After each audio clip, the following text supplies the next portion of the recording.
When we started rebuilding our porch, there was this window on the kitchen wing of the house that was closed off a long, long time ago.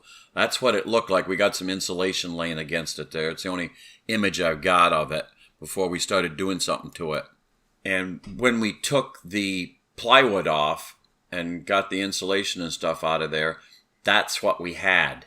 It was the old window as it would have been put in sometime around 1915 to 1920. There's the windowsill right there.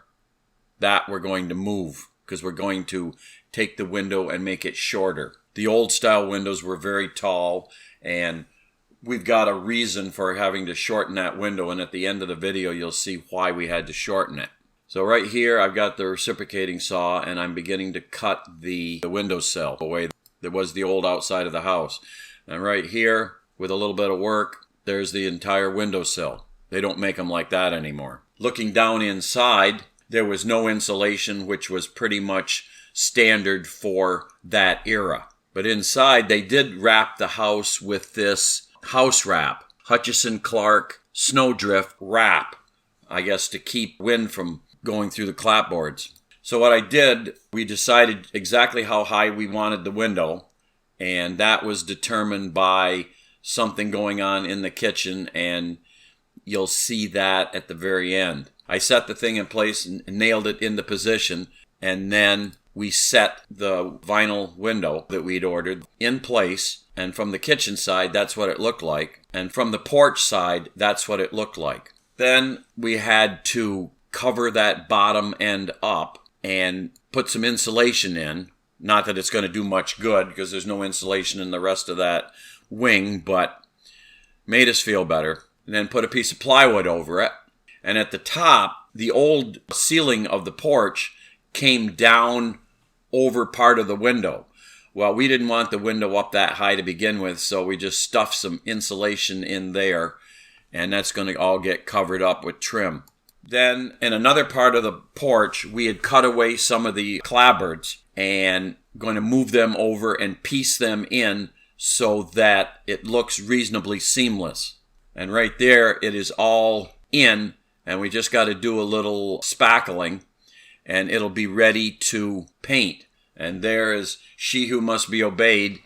She volunteered to prime the redone clapboards. And if you do look close, you can see where the old window was, but unless you're really looking for it, you're probably not going to notice. Then we got a pair of the old shutters that all the windows in the house had. We repaired them, we shortened them, and fitted them to the shorter window with all new iron hardware. Now on the kitchen side of that shorter window, what we did was we scavenged a piece of the special drywall, because that drywall, when it was put on in the teens or 20s, it was not full thickness. So we scavenged a piece and put it in so that it matched, and then a little bit of spackle to take care of the screws, and we put in a new windowsill on the inside and then painted over it. That silver paint, what that is that insulating paint that was developed by NASA. And because the room didn't have any insulation, we painted the entire room. It does help some. It's better than nothing. We got the window trim on and got that spackled. And there is the window in prime. So back out on the porch, there is the finished window. And if you didn't look too close, you'd think that maybe that was the way it was always. Now, why did we go to all the trouble to shorten it? Because in the kitchen, we've got my icebox and kitchen work table. And if we had kept the window the full length, it would be way down below a level of the icebox or the work table. So that's why we went to all the trouble to raise that window, because having it below the work table and hidden behind the icebox isn't doing any good at all. So that is how we restored our kitchen porch window.